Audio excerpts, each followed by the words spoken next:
Critical Conversations with the Columbus Foundation. Tonight we have esteemed panelists, Mr. Chris Hussain, former youth parliamentarian, and Mr. Kyle Tekla Singh, attorney at law. Thank you for taking the time out of your busy schedule to join us here in studio tonight. Always.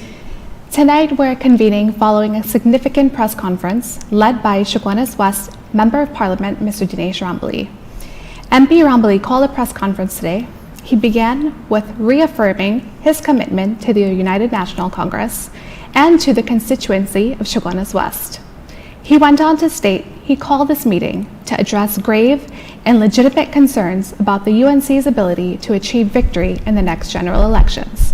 He stated that the UNC in its present form cannot win any election, and certainly not the next general election. The party has to be revamped, reorganized, and revitalized. MP Rambali stated, "Today, I place my political life on the altar in hope that I can cause meaningful change within the UNC." He went on to say the biggest crisis facing our nation is first and foremost the incompetent and reckless governance coming from the PNM, where people have lost confidence not only in the cabinet, but in almost every single institution which are critical to running our country. Rambali said, "For all our sakes, the UNC must win the next election." He went on further to state, "Let me state what the national community already knows. The UNC's inability to win the next election or any election stems from the continued failure of the leadership of Kamla Prasad-Bissessar. NATEC's elections are constitutionally due in June of 2024. MP Rambali has officially joined the call for the internal elections along with his MP colleagues, MP Rushton Pare, MP Anita Haynes, MP Rai Ragbir, and MP Rodney Charles." Before we delve into this press conference today, I want to get your take on the response that MP Pare would have received from his colleagues. Well, so the last time we were here, we discussed this.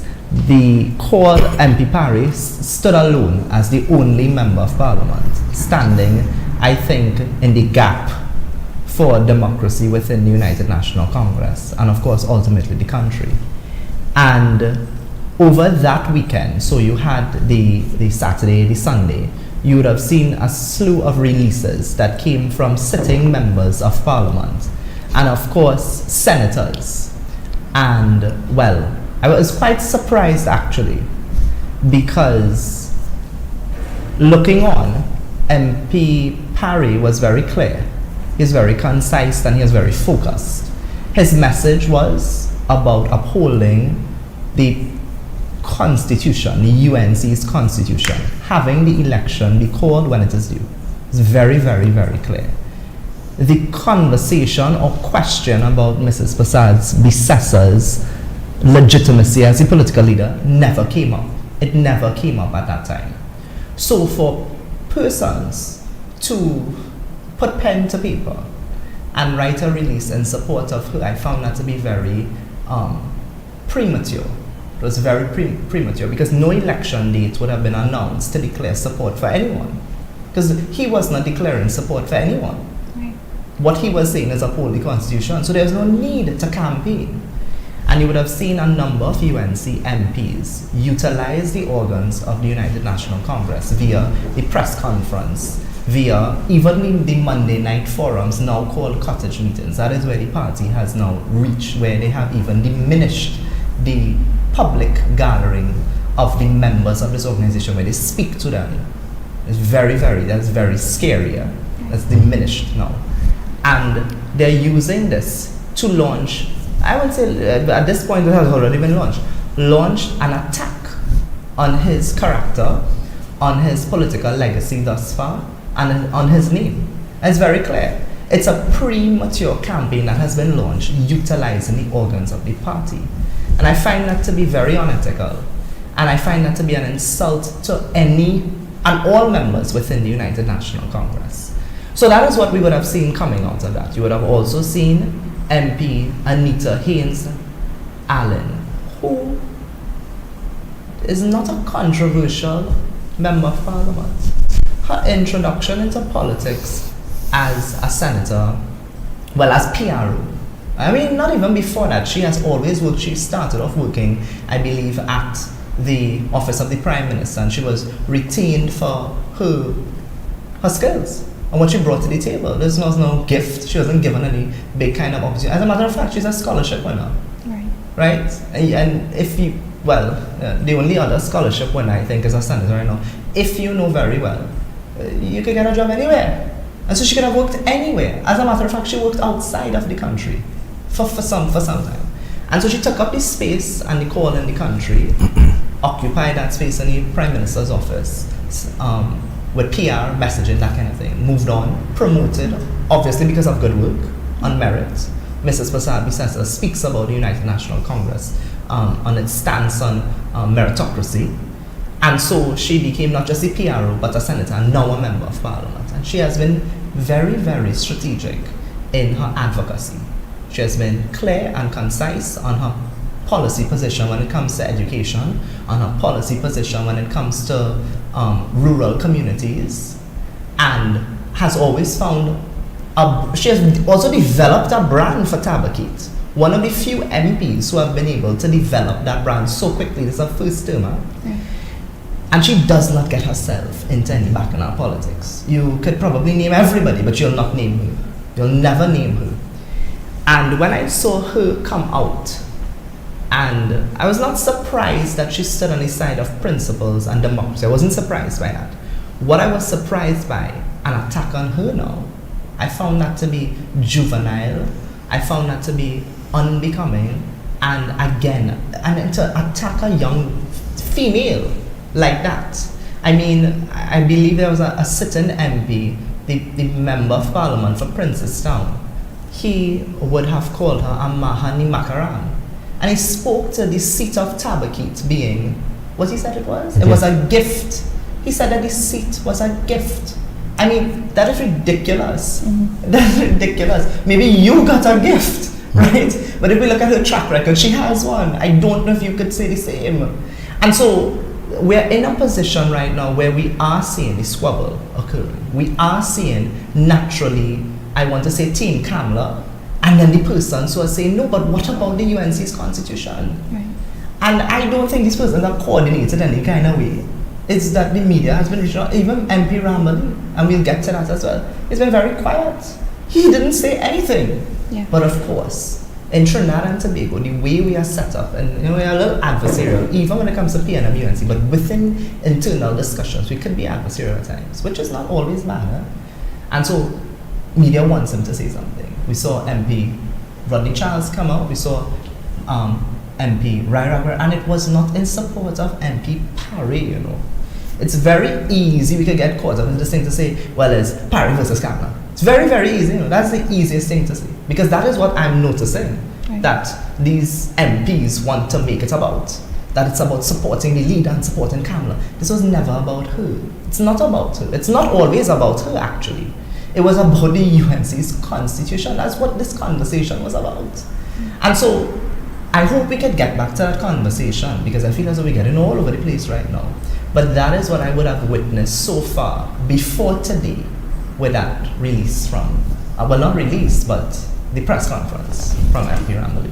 Thank you, Chris. Kyle, what do you have to say about the backlash that was? I don't know. Well, but I guess we have two things.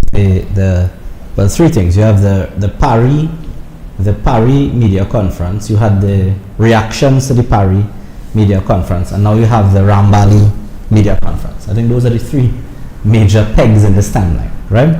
Let's take it from the last.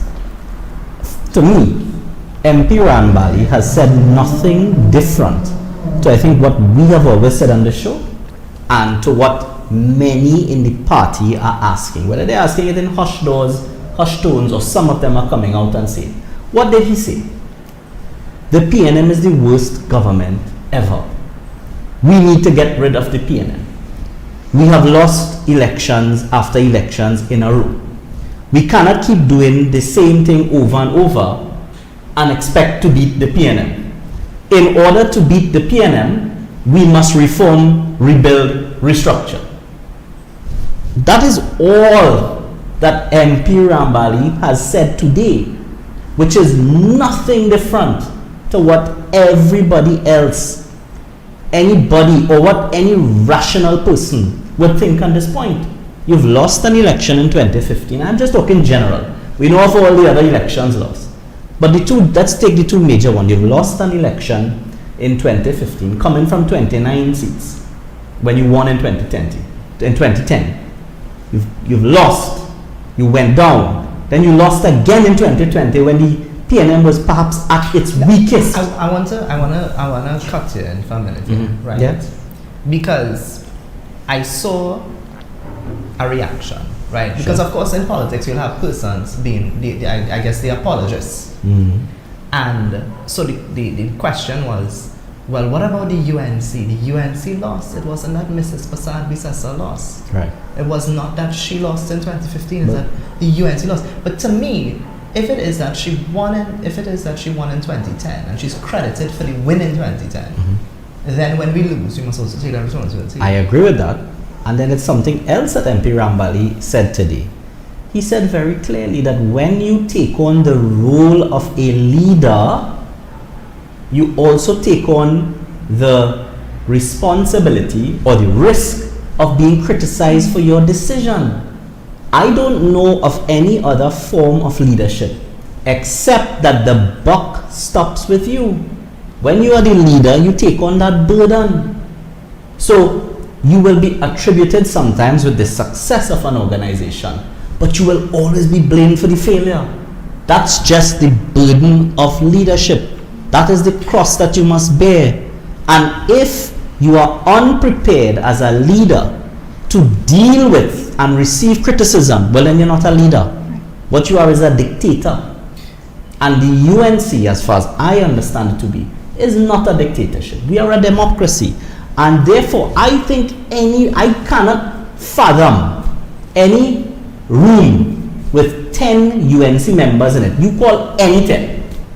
And I guarantee you, in that room, 9 of them will be somewhere in the recesses of their brain thinking, well, we've lost in 2015, we've lost in 2020, there's nothing different happening for the last 4 years. Hold on. How are we going to win in 2025? No, but there's a but to have to, again, Go ahead. across, right? Wherever you're reading, I want to find the site where you're reading. I feel we need to keep it real and deal with that. But let's not keep it too real. Okay, fine. Because some persons have keep it real politics and not really real, right? Oh, I see. Okay. Yeah. It's an apologist platform. Yeah, right? yeah, It's cheerleading. Yeah. It's another arm. Right. But when you say that we have lost and I want to say we almost conditioned to losing, but it's the EBC fault. It's the EBC fault, Kyle. Right. The EBC gerrymandering. You don't see the map? The whole thing yellow. Yeah. The last EBC report, I believe, was in 2019, and there were very minimal shifts to the boundaries. I think even I was discussing this matter with Archie the other night, and he said there was no real difference. There was some shifting of the San Fernando East polling station or San Fernando West or something like that, which really didn't matter too much. How much votes did we lose in San Fernando? But listen, Yeah, sorry. NDUNC just said last year that they won the local government election. But how did you? How you won with EBC? Yeah, but I'm confused. it must have been So- a different EBC. Maybe because Yeah. if it is last year, you said you won with the NTA, Yeah. which is a whole different Yeah. constitution. So it's either a won or loss. Yeah, Right. They No, said I haven't. won. Maybe the EBC does not bother with local government. Local, Yeah, that's it. it's not important. But I mean, they allowed you to win in 2010 by 29 seats. Yeah. One would have thought that if you were going to steal an election, you would have done it in 2010 and not allowed the UNC to give 20. Well, maybe to get that 20. is it. Maybe they forgot. Maybe they were sleeping. Yeah. Correct. Maybe Correct. I don't know. It might be that. It might be that. So guys, before we delve into the topic of today's press conference, Yes. I wanted to touch on the nomination papers that were to be filed. We all know yesterday was the last day for those papers to be filed by all those wishing to be candidates in the 2025 general election. Yes. And you would have seen your photo. I did. I have put in my nomination for the Couva North constituency. I just want to assure everybody that now that I am a nominee, my views aren't suddenly going to change, and I'm not going to come out here and praise the leadership and praise the screening committee and praise NATEX I will still continue to be the same person I was prior to filling out that form and getting the 36 names and paying the $1,000, etc., etc. But why put yourself forward? Because under leadership that you have Well, been very you have not apologized for your position. Well, I don't think I've ever been disrespectful to anyone. I've always criticized when I think criticism was due. And I don't think it serves anybody well to simply tell them what they want to hear, especially in politics, especially when you come to making leadership decisions. I think that is harmful. If you are my friend and I care about you, I'm not going to encourage you to continue doing something wrong. I'm going to call you out. I'm going to say, friend, you're screwing up. You need to get yourself in order. But why Couva North? I grew up in Couva North. I am attached in Couva North. I learned to play cricket in Couva North. I scored my first 50 in Couva North. I probably had my first girlfriend from Couva North. I've lived my life in Couva North. I cremated my dad in the cremation site at Couva North. I rode my bicycle from where I am all the way into the cane fields in Couva North. So Couva North is a part of me and I'm a part of Couva North. And I think that at least when I was becoming politically aware, Couva North was a source of political pride. You had the great Pastor Pandey, who was the representative of Couva North at one point in time. Mm-hmm. You know, I remember going to, school in, I went to Queen's Royal College, Port of Spain School, Siobhan's boy going to Port of Spain School. I said, yeah, well, whenever fellas, I'm the Prime Minister in my constituency. So you calm down. What constituency? The Prime Minister. I have that source of pride. I said, Pandey, where's your, where? No. PM comes to is in my constituency. He came home with me once actually when he was campaigning. He walked in, and he shook everybody's hand left. So it's a source of pride for me. Well, was well, yes, and I think let us be very. I think I'll wait for when and maybe not. Let's put that aside. I just want to say, it's not a source of pride for me anymore. But the thing is, you introduced me as youth parliamentarian, etc. Right? Yeah. And I've spoken before. I've participated in several youth parliamentary debate regional, and I'm very grateful to the office of the parliament for always inviting me to debate and contribute. It's important for young people. Mm-hmm. But looking on, when I see the performance of some MPs, both on the UNC and the PNM side, and I'm not apologizing for that, because before anything in this country, before I am anything, I'm a Trinbagonian first and foremost. I'm a Trini. And so I'm looking on as a concerned Trinbagonian. I'm concerned about the level of debate in the lower house. The upper house, we get something a bit better. But the lower house, specifically, I am very deeply concerned.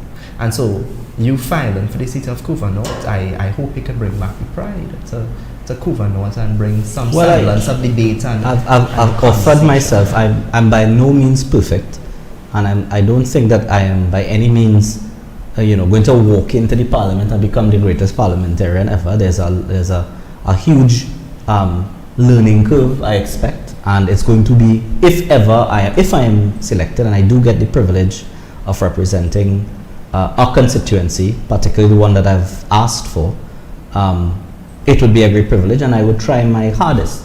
Having said that, I tend to agree with you. I think that the representation that Couva North currently gets is not satisfactory.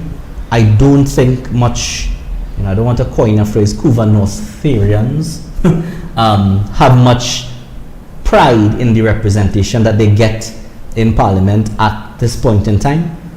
So I've offered myself, and I've said it. I said it in a Facebook post quite simply. You can't keep complaining and not offer to help. So I've offered to help. It's up to the party and the leadership and NATEX if they want me, Kyle Takwelsing, or they prefer the incumbent. Well, I think it's a decision of if you want to win or lose. Yeah, well, that too, yes. That too. So, speaking of the nominations that were filed, what are your thoughts on those members? So, wait, Chris didn't file a nomination? No. I'm sure I saw you sneaking at one point. No? No. Okay, I was just checking. What are your thoughts on those that you did see file and any particular seats? I was surprised to see some persons return. That is what I was mostly surprised to see. And why I say that, Because of course we're critiquing the UNC today because it's only the UNC that open up nominations. I catch up with the PNM right now. Yeah. But some of these persons who are the incumbents, and I really don't want to call it names because I think the persons looking on know exactly what we're talking about here. You know, so I don't need to, be a troll. But when you look at the Hansard, I could probably count on one hand how many times they have contributed. And I don't know if I could count on one hand if it was a good contribution. That's a problem. That's a problem we have. Because the political product that you're offering is not good enough. It's not good enough to win an election. And then when you see the performance within the parliament, listen to me. People looking on right now, they would have seen, yes, UNC lost the election in 2020. But you know what they know for sure? They know that the MP for Tabit is an excellent MP. That's what they know for sure. They know for sure that the MP for Mayaro is excellent as well. Those are the things that they know for sure. Certain things. So even though you see, even within the Senate bench, there are some senators that are highly complimented on the UNC bench, right? But what we do also know for sure, there are some persons there who have been given I don't want to say the gift, but they would have passed been approved by the screening committee. And so in a way, that's an opportunity. And I don't think some of them have been able to prove to me, and I like to think I'm a reasonable person.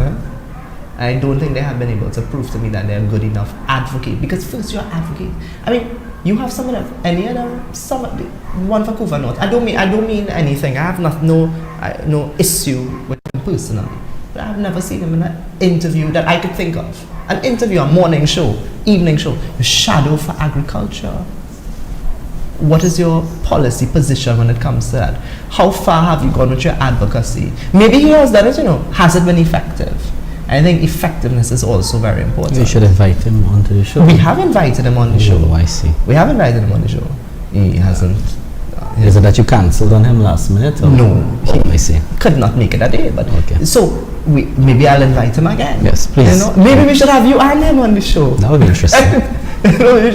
No, but I was surprised. But then you saw some new persons. Of course, you saw Senator Lakshmi. She would have filed for 2 seats, San Fernando West and Naparima.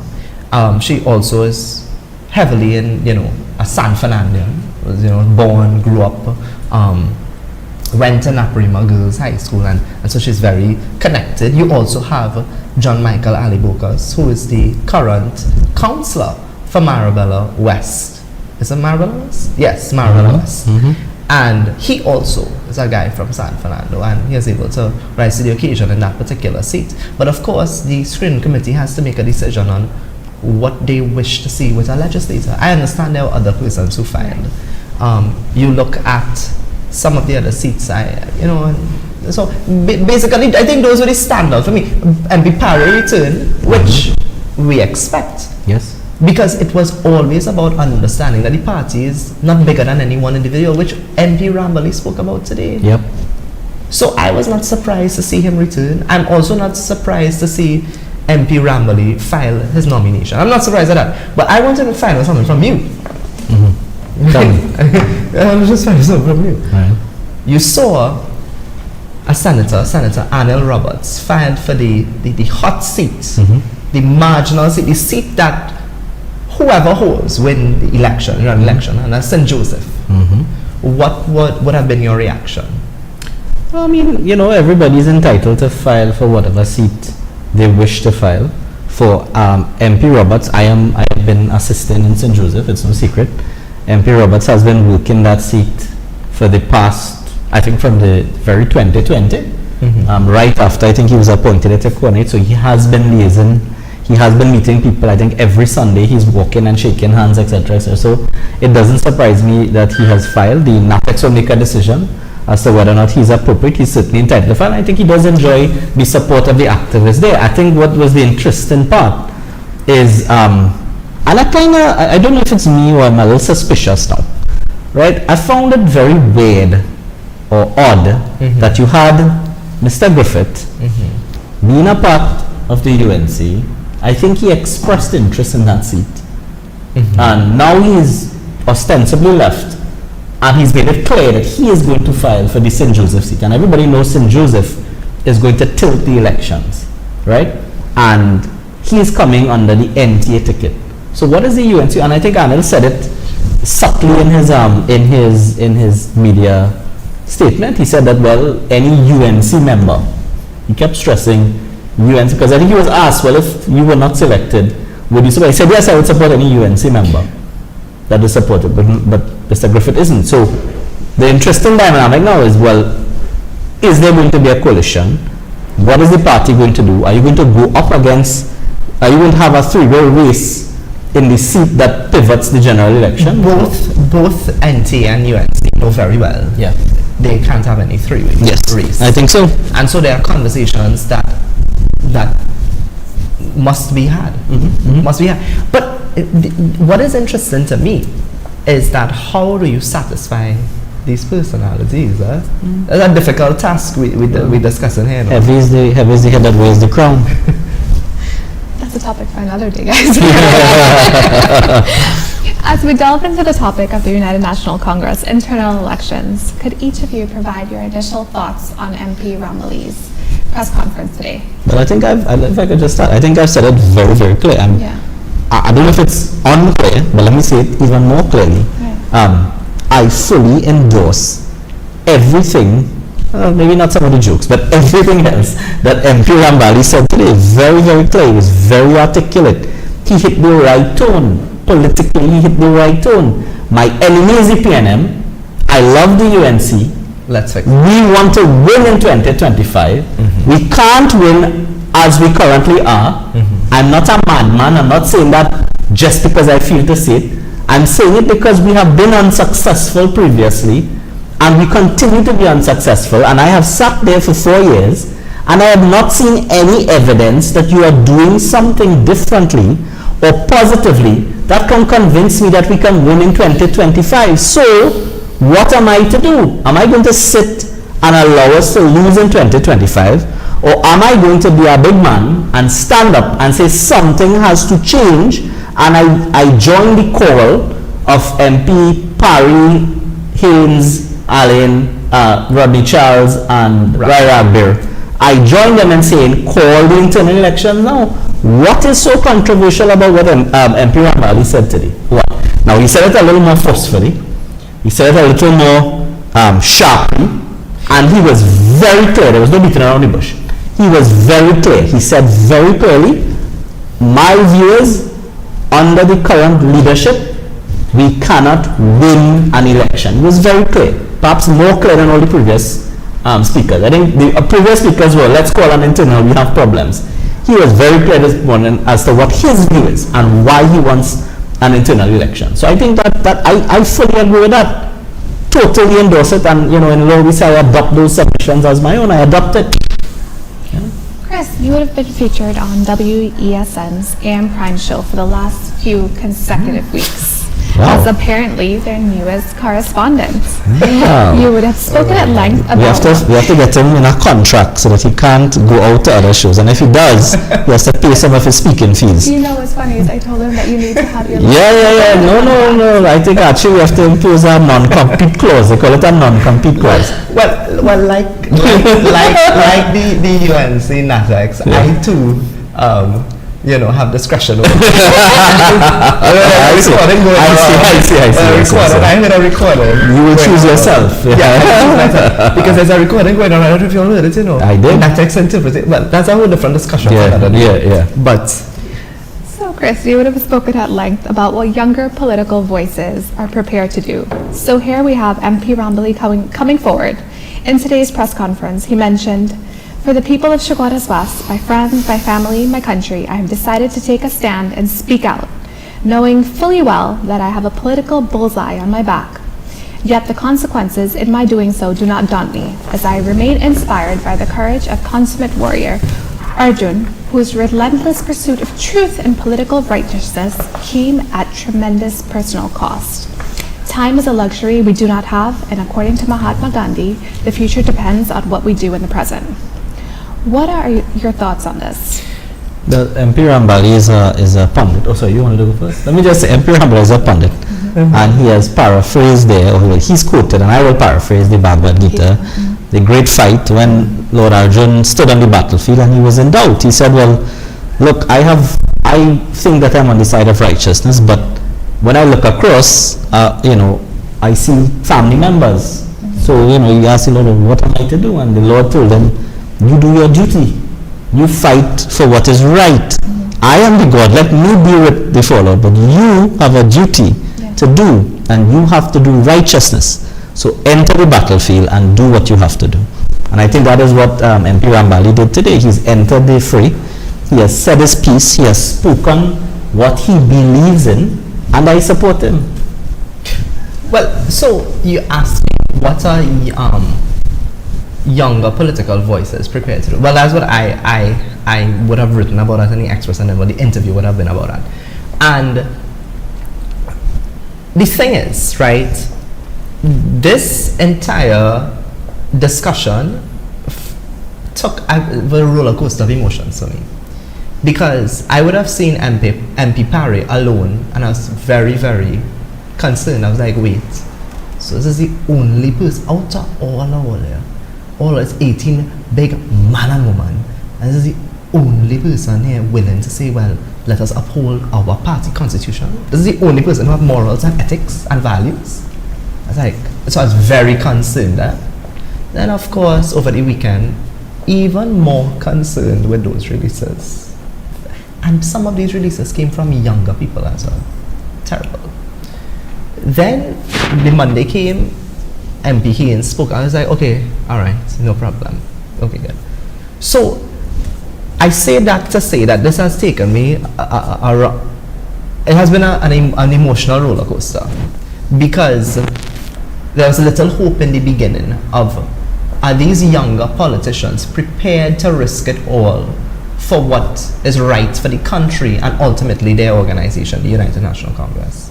And I think MP Rambali is standing on the right side of history, because I will grow up, I will grow up and one day reach maybe Mrs. Prasad's Bisessa's age and Dr. Rowley's age, and we'll reflect. And the history books, when we speak about like Trevor Sudan, like those, one day we're going to reflect on this. And what side of history are you going to be on? And I think MP Rambali is on the correct side. He's on the side of upholding the United National Congress's constitution. And listen, that is the first constitution that any UNC member of parliament had to uphold first. Because before you even become a member of parliament in the lower house, upper house, you are a UNC member first. It was good to see him do that. It was good. It was good. It gave hope, and it was. I think. My responses. Yes, of course. It's making me emotional. It is. It's making me very emotional. but yeah. So I'm very hopefully inspired. Hope. What he dealt with and spoke about specifically that made me raise my brow a bit would have been the preparation for the PNM in the parliament. It's not internal squabbles where you could just send out anybody and everybody to write release, right? Tom, Dick and Barry to write releases. It's not that. So to hear him speak about bills to be debated, motions, and you all do not know how we're going to vote, but you debate, and that you're not even caucusing properly. No wonder when I spoke about, your little opponent, maybe that is his issue. Maybe his issue as well is no caucus, no way to it. And it makes sense, it shows. Well, I find it not to cut you, but I find it extremely alarming that anybody who has to advocate anything on behalf of people would not be prepared. If I have court for 15 minutes in the morning, I am up the night before reading the file, researching. My junior would prepare a note for me. She would do, or he or she would do a summary of the facts. I'd get a little note on the law. I would read through the file and read a summary. I would call her, I would discuss it. I said, okay, is there any pitfall, any surprise? What if they say this and we have a little discussion before the matter, we have a cup of coffee, we sit down and talk about the matter again. So we focus. And what that does, what debate does, is that it allows you to look at a point or look at a issue from all sides, so you understand it, you really grapple it, you pin it down, you understand it. I would think with complex legislation, that process would be a little more. It should be weeks. And I think one of the pieces of legislation he spoke about was the anti-gang legislation that was done very ad hoc. Anti-gang legislation, Yeah. to combat the formation of criminal gangs in our country. You know what he hinted at as well? And I saw Mrs. Bisassa, she tried to respond, she attempted to respond, and Somebody did that really. So I don't think she wrote that, No. because a seasoned politician like her wouldn't write something like that. And I'm not trying to absolve her. No, I'm not trying to absolve her, but No. I highly well, doubt she I'm being sarcastic, but what I mean is like, I don't understand. But someone asked me recently, this was during Carnival, right? Somebody within my age group, which matters in this context. We was discussing politics, but Chris, why you even care? Why you even taking them on? They even listening to you, them even talking to you. Like, you know, they're not taking you on, right? You don't notice all of them, they're performing. And I sat with that and I thought of it and I was like, no, but Trinidad and Tobago is like a Hollywood with politicians. Because you have politicians in this country that are actors and actresses. Yeah. Everything now has become performative. Yeah. Some of our politicians are interested in misappropriating religion, misappropriating culture in 2024, not knowing that Gen Z and millennials looking on, and we understand that. Yeah. And they're willing to do all of those things to score petty political points that they think they would get points, but up to now they're getting none based on that. And the position of being an advocate, a politician in this country has reduced now to an actor and an actress beyond performance there, you know. It is you have a speechwriter, Yeah. so you have a script, and you see it in the parliament. I mean, how many times the standing order 4410 is raised? You don't know what the standing order 4410 is? So it's for reading. So reading. You're not supposed to read your speech in parliament, you know. It's a debate, right? And it's reading. What is the other one that you were calling? Repetition. Repetition. Tedious repetition. Tedious repetition. Why? Because all didn't caucus. Yes. So you didn't realize that you and you have the same point. Yeah. So they're coming to make the same arguments using the same parliamentary time. Yeah, it's ridiculous. And then you're reading. So, and then I am sure, because I know that they have common sense. So I am sure they know that the colleague that went before have the same thing that they have. But maybe they didn't really know because they're now reading it. It's the first time they're now reading it on the platform in Parliament. Yeah. So our politics in this country has become, and he touched on it. And I'm trying to develop it more because I agree that has reduced to performative. I mean, you see it around any occasion in this country. They exploit religions, they exploit cultures, and they misappropriate, they misunderstand it. I know it's even worse that you could participate in it, and then when you think it can drum up your internal support for an internal election, you use something against that group.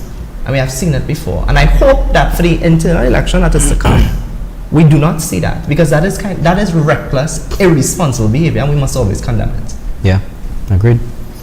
You know what I found was interesting on MP Rambley's press conference was that he would have criticized the current political leader's leadership, but what he seemed most upset about was the current state of party affairs. Yeah.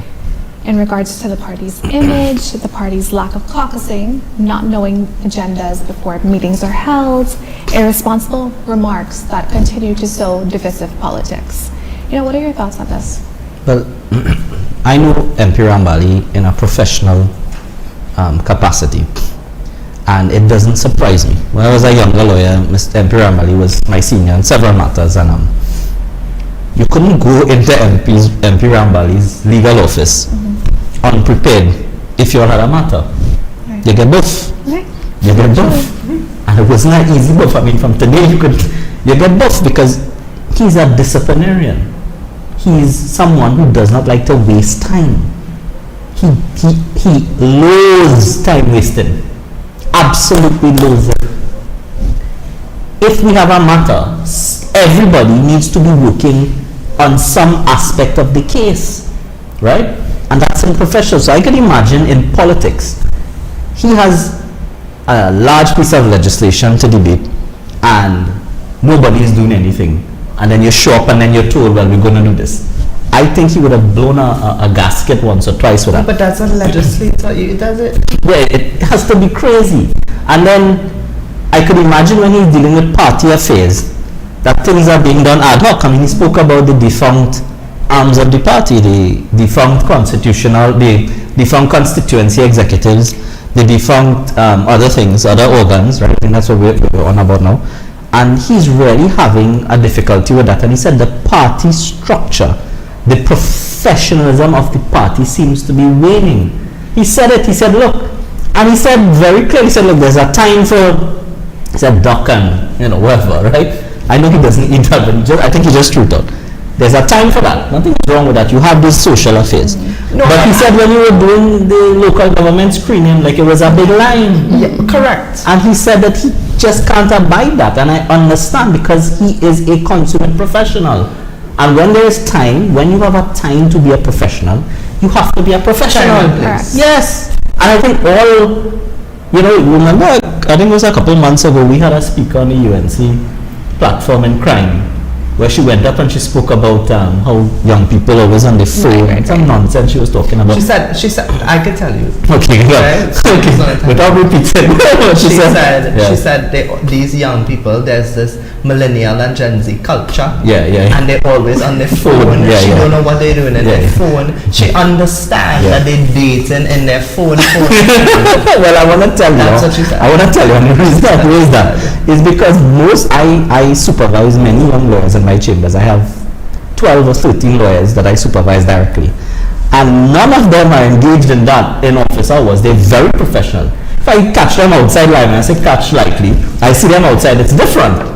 I might recognize them. That was a very broad statement. Yes. And that's the point. And that's the point. The point is, there is a time and place for these things. Nobody's saying you can't do it. But it certainly can't be when you're down to serious business, unless, of course, screenings are fast. Well, that argument has been made. It has been made, yes. That argument has been made so far. We're going to take a quick break, and when we get back, we will be opening up the lines for live calls. Stay tuned.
Now we'll be opening up the lines for live calls. The number is 868-373-5488, and I ask that we remain respectful as this is a show being aired live on a Family Network. So while our callers, we wait for some of these callers. I wanted to touch on something quickly before we get any calls, right? In regards to Mrs. Bissasa's press release, she would have stated in the press release that all arms of the party are functioning. What do you guys have to say about that? I just don't think it's true. Where's the evidence? Where's the evidence of functioning? So you have the Constitution. I'm sorry I didn't work with it today. Constitution provides for an annual constituency congress. That is an arm of the party because it comes from the constituency executives and the constituency meetings with its MPs, etc. Yeah. Where is the annual constituency congress? Where is the women's congress? Where is the youth congress? Remember, I think I was here on a show and I said, Chris, when last did you attend Namara and Shanta? When did you ever been invited? And the point is, those are arms of the party. The women's arm is a serious arm. And the congress is also an arm of the party. It's something that has to be done. Right. And that is evidence. The holding on time of those things is the most palpable evidence that you have that the arms are functioning. I mean, there is, I think it was MP Rambali and another MP said, well, the constituency executive in their constituency has never even met for the past 2 years. They've done nothing, they've said nothing, they've done nothing except to come arrive over this weekend to put out press releases. And I'm not saying all constituency, because I've seen some strong constituency executives. I think I saw Tabakit, I've witnessed Tabakit at work, I've witnessed Naparima at work, I've witnessed, what is Jason Ali? That is Faizabad. So I've seen and looked at, I've gone to their sports days, and I've seen their executives and their planning, and so I've seen those at work. You know, not, if there are others, I don't mean to be on, but I think the majority of them are not. Okay. And that's a problem. And so to say that all the arms, oh gosh, I mean, you should have said, well, some, and be honest with us, but you know, I can't, it's unbelievable that all the arms are working. And I think when all the arms of our party are working, we win elections. So here's the thing though. Mrs. Prasad Bisaso is in a very interesting position because she had to respond to this. Yes. And I mean, this is not the first time she's been criticized about this, you know. It's not the first time this has happened.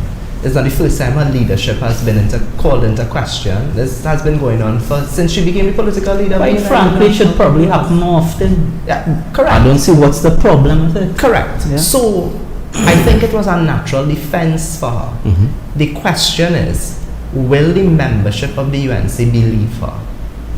And I think the proof is in the pudding. And you could say what you want. You could just the same way the government will come and say, well, people are suffering, here are the statistics, but we know what really going on in the country. Yes. You could say what you want, we know what's going on.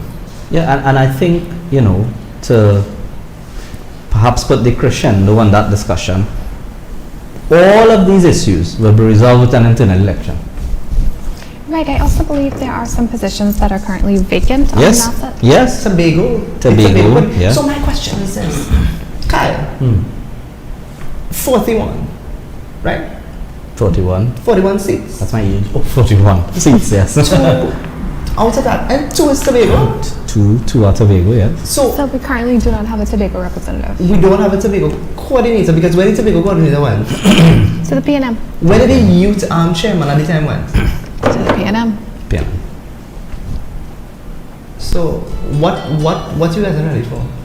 Well, you obviously have positions We to have a fill. call. We have a call. Yes.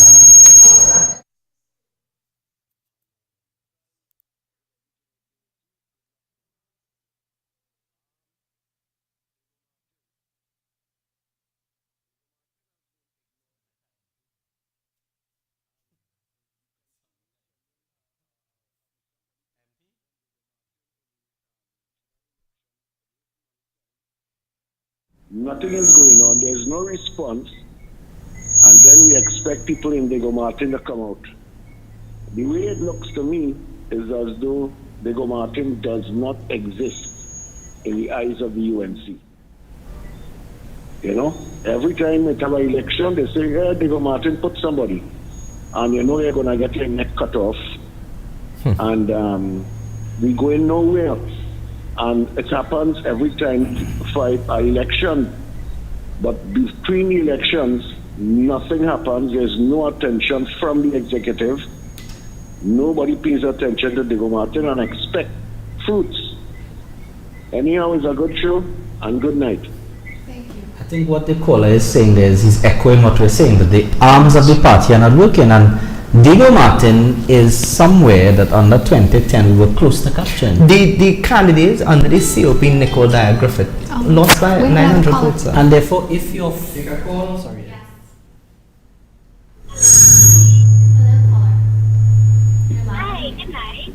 So Chris raised an interesting point earlier when he spoke about the age of potential users.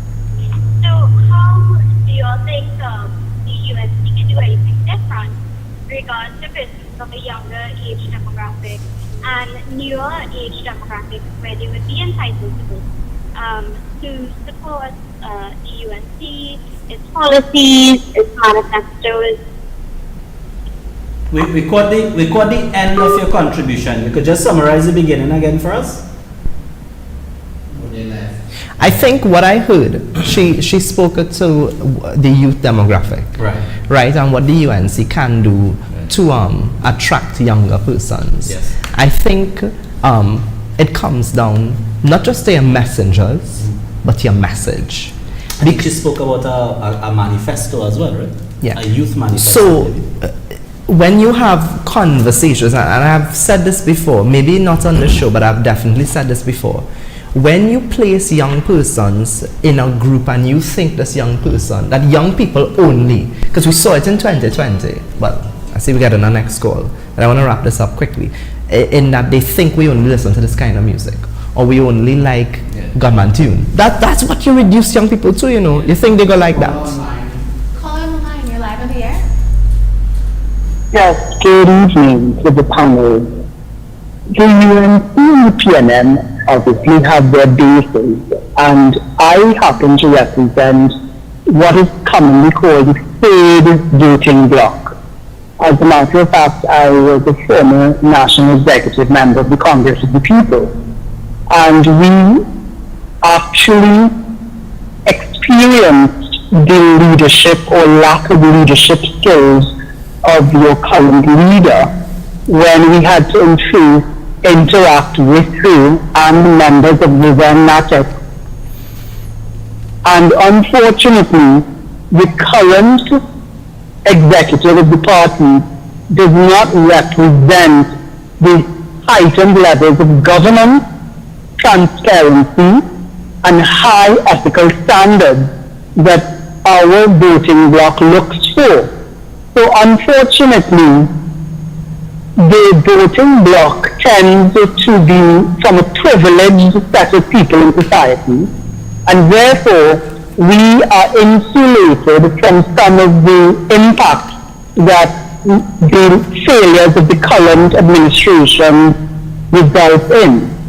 So we will not be voting for a party just because we don't like what is going on. We have to vote for something, and we have to align ourselves with a party that stands for the highest ethical standards, because people like us, our businesses, our brands, what we stand for as citizens in the society has to be seen. We have to protect that. So this new call from within the United National Congress is very attractive to people like us, because if a party can hold itself accountable and can re-strengthen itself from within, it demonstrates that there are people within that party that we can align with, and we may even become members of the party. But the membership has to get its own house in order, and a strong opposition is just as important as a strong administration. And the opposition needs to hold the government account, and that is a responsible opposition. So we're looking on, and persons like yourself, Kyle, and others have our support.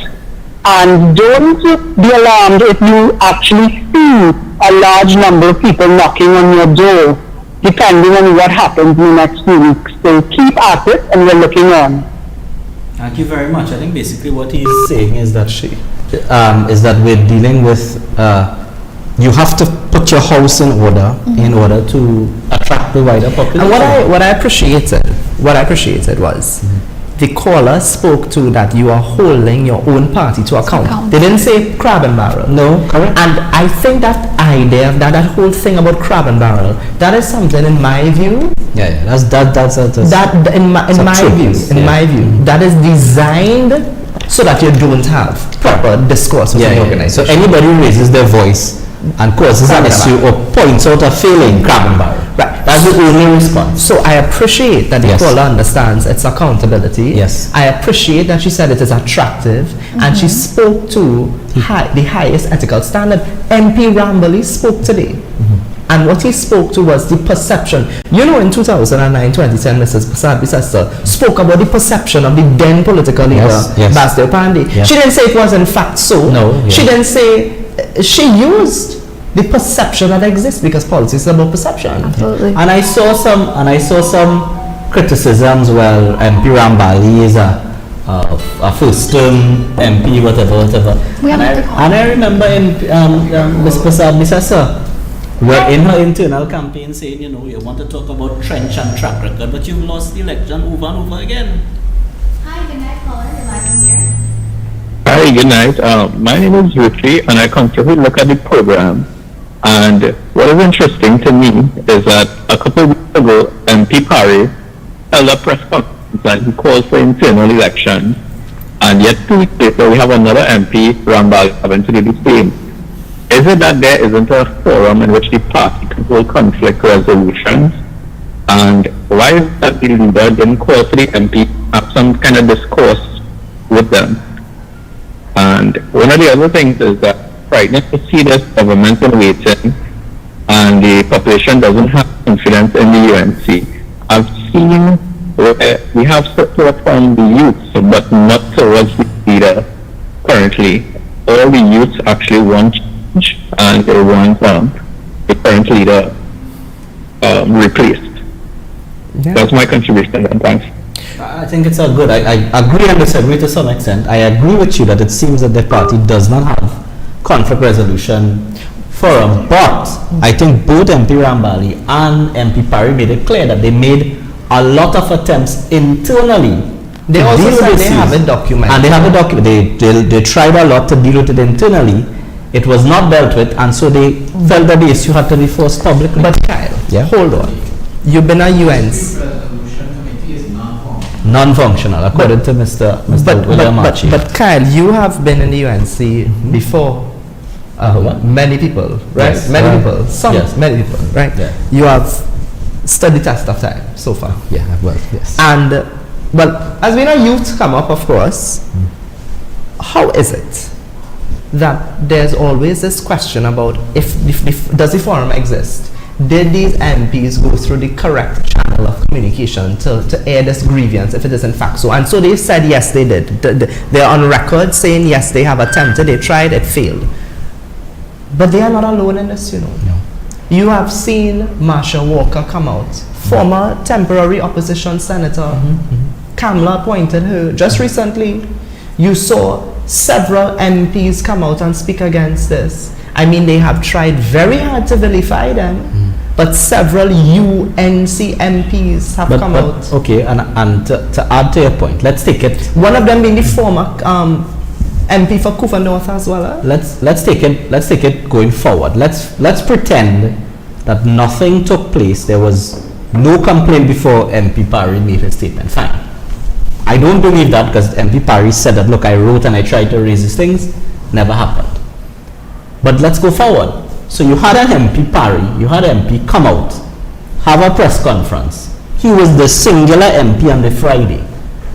You were leader of the party, Chris. You see one of your MPs come out and say, but I've been thing and nothing has happened. What do you do the very next day? You obviously have a conversation. And I think I Try would to quell. And I would say, all MPs, I want to see you tomorrow. I want a poll and see, well, What's going on? is this a common view? Is MP Rambali, MP Parry said this. Are you MP Haynes? MP Parry said this. Do you have this view? And maybe that would have avoided. What they sought to do? It seems that there was a caucus for press releases instead. And to call him what? A PNM. A PNM. That is absolute crazy. Let me tell you something. Yeah. This thing, and we need to deal with this frontally. Yeah. MP Parry was very clear. He didn't. When they say he financed the PNM, you know, they're trying to suggest to the UNC membership that he spent millions of dollars in the PNM to make them win elections, and so they're so bad. And all. I think the man might have buy a barbecue ticket, Right. or two, or Hold something like that. Hold on. Mrs. Prasad Bisesa said in her interview following his conference. She said that she did not know that. Do you know in 2015 he addressed this? But So is it that in 2015 she didn't read the newspapers and he addressed this? reported in the papers. In 2015? 15, there was a press conference and MP Parry Was specific. and I think it was also, there was some talk in Parliament and MP Parry rose to his legs and corrected it and tried to raise a standing order. So he's dealt with it. And they have defended him. correct. And They have defended him. some of these same deputy political leaders defended him in 2015. So let's say you didn't know about it in 2015. So right? So when he screened in 2020, you didn't say, right, MP Parry, this article, so. Did you, what's your, are you a member? No, you didn't. But you know what is the beauty about the UNC, and UNC members must never forget this, you know, that you could have someone contest against the United National Congress, which means that person would have been the political opponent of the UNC, equal to PNM, and then one day be able to become the political leader of the UNC. And that happened in 1991. I'm not making this up, you know. Yeah. That happened? That didn't happen? It did. It did. The now leader of the United National Congress was a candidate for another party and ran against the United National Congress. So that what makes her less of a PNM? No, it doesn't. Or the and the point is, a political organization is about adding votes. Are you only, what is the signal you're sending to potential persons from other parties that you're trying to attract to your party? I mean, your current PRO stood on a platform berating yourself. Yeah. Almost went into an But alliance. he's still a member of another party. But first of all, let's Yes, now okay, sorry. let's discuss I this for a apologize. second. Right. Quick, very quick. Very quickly, yes. I did an interview this morning on PBS and stuff, and the interviewer asked me, well, third parties seem to come. You know about third parties seem to always want the PNM out, not ready the UNC, Yeah, right? yeah. And I was like, you know what? That's not true. Because there was a man that came very close to almost an alliance with the PNM. Yeah, yeah. And that was the DNA. Yeah.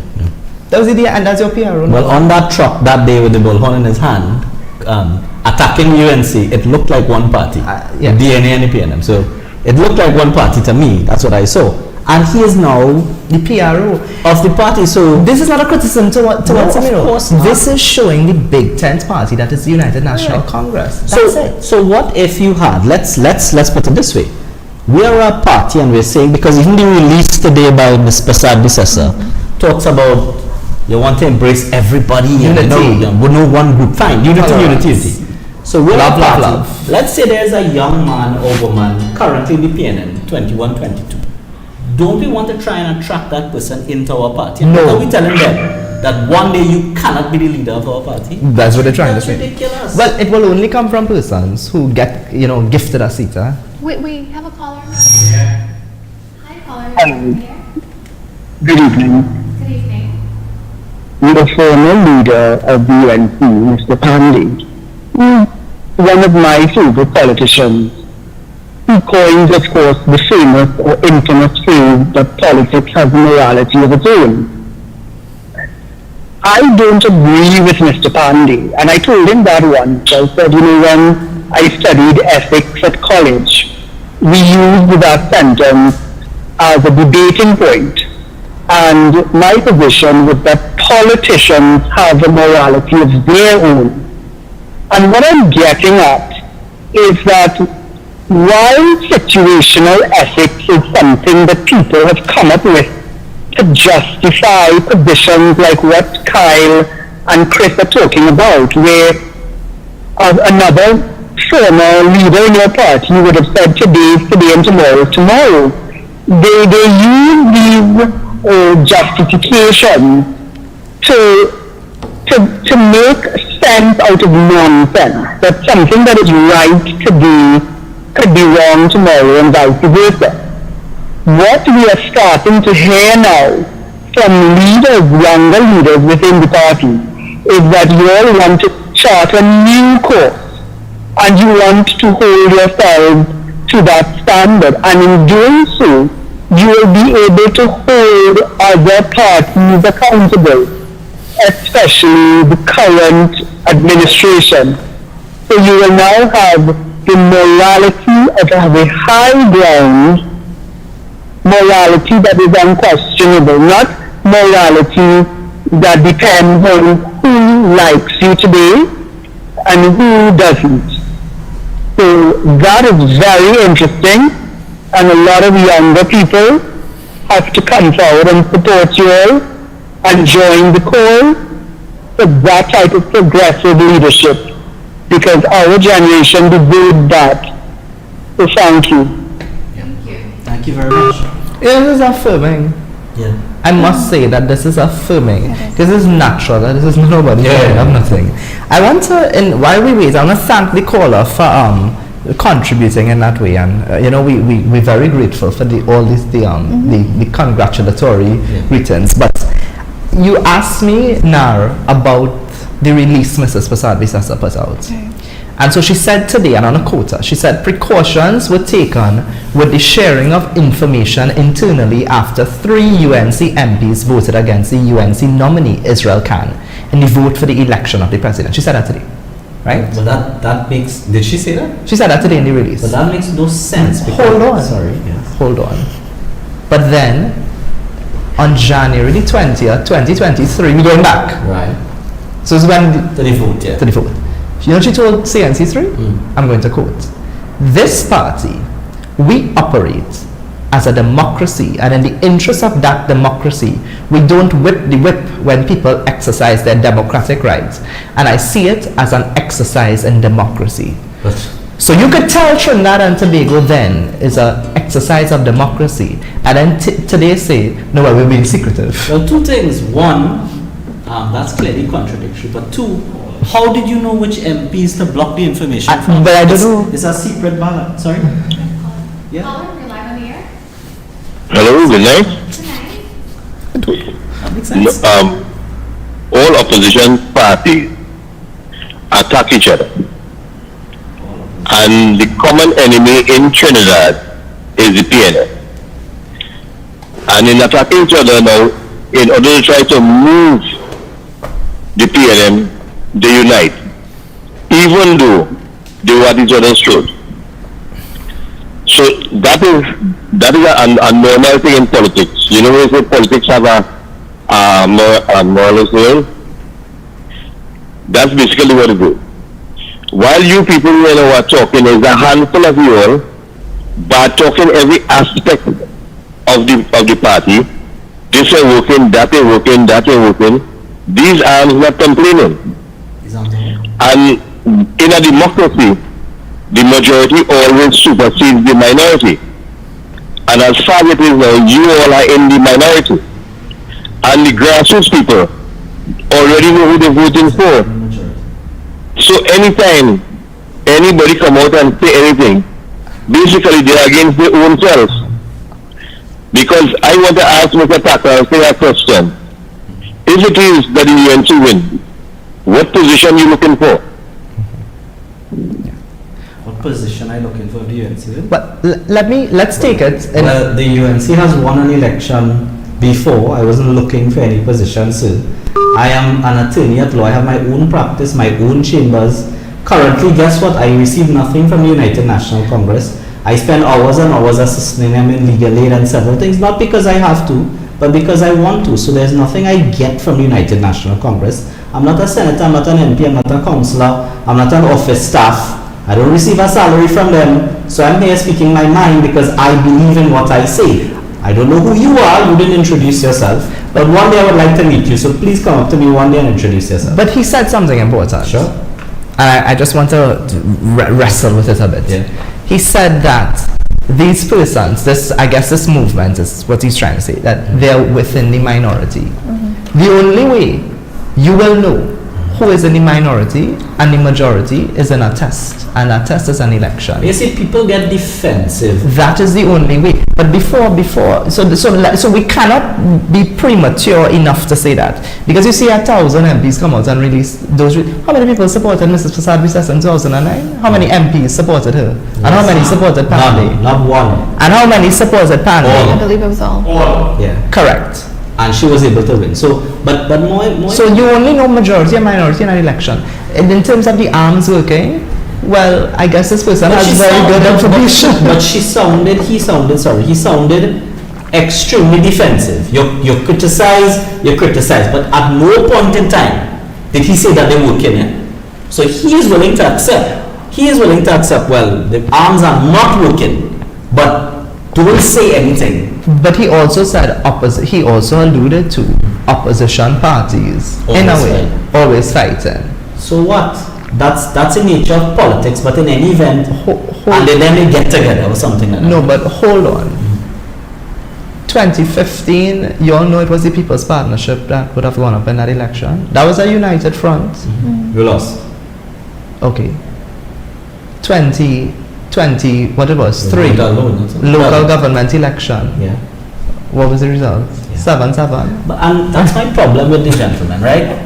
He's saying that the formula is essentially nobody say anything, Yeah. right? So just accept Just what accept. Yeah. Let them eat cake. Let them eat cake. Let them Accept eat that cake. we lost in 2015 and hold on and pray that we win in 2020. But When he how you asked- winning? How you winning? Because Yeah. PNM survived. So we can't answer. When you ask for what position you want if you win, I want no position. Well, I've put in for MP to be an MP for Kuvano. And, you know, being an MP and being an attorney at law are two different things. But I want to assist my party, and that's why I put myself forward, because I think the current representation is poor. And I'm glad that you asked the question. You know, Mr. MP Rambali was relishing questions today because like he got a platform to go for that. I'm glad you asked the question. And the answer is, I've put myself forward because I think the representation in Kuvano is poor, and being from the area, I can't complain and not want to try and solve the problem. And by solving the problem, my solution is I'm going to offer myself. I'm going to take time off from my independent profession and offer myself. What's wrong with that? Really, the UNC exists a winner. Yeah. They're supposed to. Hi, Hello, good night. You're live on the air.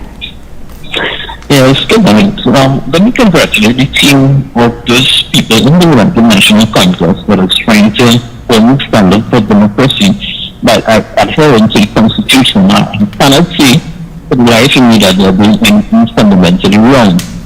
And it is very important after 2 consecutive elections with the general election, the local government election, that the same players are holding key positions in the NATEX. Nowhere in the discourse of Mr. Parry and Mr. Rambal, you had the call to the head of Mrs. Disha. They are only alluding to the fact that when you have a private company and it is in 2 years, 5 years, 10 years making a loss, you must make some changes for the sake of your company and the workers. In this case, the case of the country and its citizens. And what we have to understand, it seems that this bunch of people holding offices in NATEX are bent on themselves alone, the perks, the positions, the tax vehicles, the salaries. So you sit down in the back seat of a Prado or maybe a Range Rover, and that is good. That is their luxury. They are not concerned about the country, the youth, the citizenry of this country, or even the UNC. And I would like this movement to undertake this task also of revamping the campaign manager and his team, because you cannot have a campaign manager who is out of the picture. You know? They go hand in hand, NATEX and the campaign manager, where they have misled the political year on numerous occasions, wrongfully telling them that they have Toko Sanigrani in the back pocket in 2015 by 4,000 votes, they will win by. This time they were checking European workers, and what is happening, Toko Sanigrani lost by 4,000 in 2015. So this is what we are faced with. The struggle is within the people who know the suffering, and I want to compliment MP Dinesh Rambali for having the testicular fortitude to say it as it is. And we need to educate the UNC people from the rhetoric of these politicians who only to do press release beyond sitting words. Thank you and good night. Thank you. Well, I heard the most important part. He wants to thank MP Rambali for having the testicular fortitude. But he spoke about feelings, and he spoke about feelings with NATEX and structures in the party. But what he spoke about, Kyle? He spoke about a seat, a marginal seat of Toko Sanigrani. Sanigrani, yeah. Why is that an interest to UNC members? Why does the UNC have an interest in a marginal seat? Your interest must be the leadership, it must be just the political leader, Yeah. how to prop. Yeah. No, because you taught me this, you sent me the video. the reason a political organization exists is to win elections. And so the caller understands clearly that you want to win. Well, we had to win Toko Sandy Grande. We have to win marginals. That's the objective here, The objective is not to keep Kamla there forever. And I've said it very clearly a few times. A political party, you may have different tasks, etc., but your principal aim is to win an election. And a leader, the principal aim of the leader of an organization is to ensure that the organization achieves its objective and aim. So therefore, if the leadership is not achieving the objectives and aims of the organization, then they win or they fail. I think they failed. Or at least they need to seek a fresh mandate by accounting to the Reaffirm the faith. Yeah, and that's what has to happen. Reaffirm the faith. I don't understand it. The arguments seem very logical to me as to why we need an internal election. I want to compliment the caller sign. I find we have a number of persons calling, and we get in, not just I agree, we get in real contributions here tonight. No fake profiles. Right? No fake profile. We keeping it. We keep it real politics. Keep it real politics. Listen, she wouldn't know what to sue from, which page. Should we hang on for a couple more callers, or? But we could hang on, but it's important and it's imperative. This is not a Parry wave or a Dinesh wave or a Anita wave. This is not a hate Kamla train. This is not that. This is about, you want to win, yes or no? And I think the let's call it a movement, has evolved very nicely. It started with MP Parry with some activists and one or two councillors, aldermen. They were there, the real grassroots of the party, and now it has mushroomed into MPs and higher. And I think it's growing bigger and it's growing bigger daily. Hi, good night, caller. You're live on the air. Hello, me again. You all are misrepresenting the fact. In 2010, the parties were against each other and they decided to unite under Kamla Prasad because of the going to election. What? So in 2005, when the COP got 147,000 votes. Misrepresented a fact in 2010. What's the fact that we said and what is the misrepresentation? We didn't hear you clearly. Yeah, you need to say that again. You all are misrepresenting the fact in 2010. 2010? Continue. Yes. In 2005. No. What is the fact that we misrepresented in 2010? Maybe he needs to start from 2005. Well, I don't know. But you said misrepresented in 2010. You are a lawyer and you know one party has to speak and allow the other one to speak. I don't know what this is. So hold on. Go ahead, I don't know. Yeah. Hold on. Yeah. Listen for a while. Kindly listen for a while. You're talking and you don't want nobody to talk. No. You alone want to speak. The speaker. Yeah, hold on. The speaker is a little in the studio, so you just need to hold on a little bit and explain. Hold on, Mr. Lawyer. Hold on. Audio is bad, so we just need to slow down and speak. That's all. Hold on. In 2007, the COP got 147,000 votes and no seats. In 2010, they came together and decided they will unite under Kamla Prasad successor. And in 2012, the election was supposed to be called, but it was called in 2010, and this is how they won the election. Kamla Prasad didn't put up herself, and during that time, there was a lot of bantering between everybody. That's the fact. In 2015, the COP actually pulled out and went on their own, and they didn't win a seat. And the partnership was broken up because of the COP. And then in 2020, what happened then was another story. No, tell us the story. The UNC are imploding. No, what's the story in 2020? Hold on. The UNC is imploding because of the guy highlighting things that is half-truth. We highlighting things that are harmful. Okay. The other side is not getting that opportunity to speak. I want to speak to condemn that. And the other people have nothing to respond. In a court of law, you have to hear both sides because you advocate. Mr. Taklal Singh, senior lawyer, have a good night. Caller, if he I just want to go back to something. Did he leave? Did he end the call?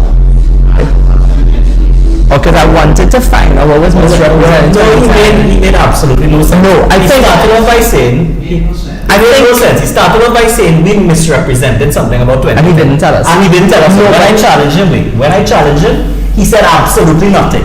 He said something about 2005 and Seven. COP split in 2007.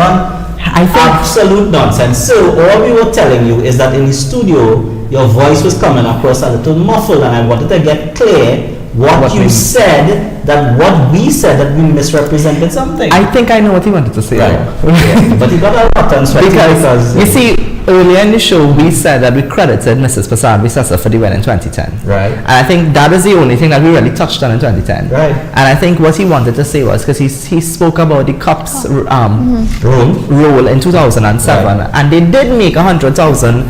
So he's correct. That's correct. What was the COP for? But I think what he's trying to say is, Yeah. in 2010, the COP played, or some of these parties, which is true, they did play a part. But how did they play the part? Under who? But hold on. Archie, Under what? Archie would know. Archie, let's take the 29 seats under the partnership. How much seats did the UNC win in No, but I do think that the COP. No, took some I action agree, on this, eh? but UNC seats were about 23. And yes, you could say, well, right, so you could say they would have won, but you could say, well, yes, the COP vote came out in different constituencies and they won, that's fine. But at the end of the day, what we said is that Ms. Prasad Visesa was the leader in 2010. We credit her with that victory. We won, it was Kamala Kamala. That's fine. Jinx. She then lost in 2015 from 29 seats. She was also the leader in 2015. Yeah. That's what we said. That's a Yeah. fact. Unless she won and I didn't know. And then he went on to She say, did well, win. and then she went on to say, well, 2020 is another story. And I said, well, what is the story? Yeah.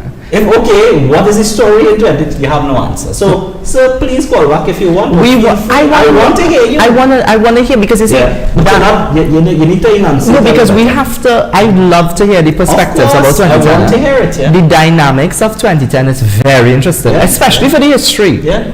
Especially for the, I agree. There's Kamala Mania. I agree that she came at a time where she was something very different in terms of gender as well. Something very, very, very new and different. And that's what I'm struggling to understand. You know. The point we made, we won in 2010 under the leadership, the current leadership of Ms. Prasad Visesa. We lost in 2015. We lost in 2020. I don't know how much time is that in dispute somewhere. Well, I think he The wants new to. EBC report that come out today dispute that. I think he in wants to history. credit the voters in the COP, and I think he's Fair correct. enough. I think that's correct. But I think who he's brought- correct. Who brought that together? Everybody came on And a strong who, leader. and who caused it to crash? And actually, you will know the history. Don't you remember when there was internal wrangling in the UNC? It was Winston Dukaran who came out and said that I am going to pay. The only person I'm going to pay out in the UNC was Ms. Prasad Visesa. There was a statement like that by Winston Dukaran during the internal fight, and that is what caused the coalescing of the parties, right? So I don't see what is the distinction you are making. I think he was trying to say it was not Kamala Mania, and you know what? Everybody have the right to Fair their enough, opinion. but it okay? doesn't detract from the loss, unless you want to take away the win from her. only So general, which so that you have no win. which I'm not. No, because please. no, I'm not give doing us that. something. No, and I give her a lot of credit for that. That was an amazing, magical campaign. I worked in the Tunapuna constituency for that campaign. It I was a magical child. campaign. I think I was in standard 3. Okay, well, okay. And no, I remembered Yeah. my teacher. Oh my gosh, I will not call the name. You know, she had a Kamala cup. in Of course. class. And She it had was a pens in magical it. campaign. We won in 2010.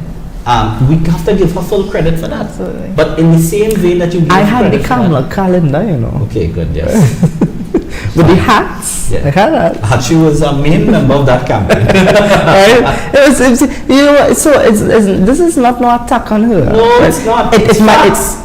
and as one of the callers who spoke to the COP earlier on, Yeah. this is members of an organization holding the organization to account. Yeah. That's what this is. Yeah. Sir, unfortunately, facts don't care about your feelings. So, No, he's entitled to his opinion, and Kyle. his feelings. And his feelings. Stop it. I am saying, but the facts are. No, he's entitled. If he believe Yeah. that it wasn't her alone, But the facts will change. She was the leader. right. That's but he believes that. Okay, well, all right, fair enough. Guys, before Please we, call back, say, please call back. We'll continue the discussion. Okay. before we wrap up tonight, I want to give each of you an opportunity to disclose any final thoughts on the press conference today and the internal process, the future of our party?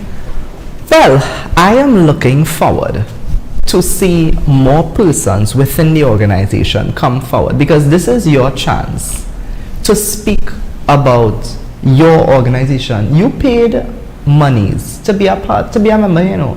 You have a voice here. Your voice matters. No matter if you're a street captain, an activist, whatever position you hold, you don't even have to hold a position. Your voice matters. And you see this conversation about crab and barrel, I just want to reject that.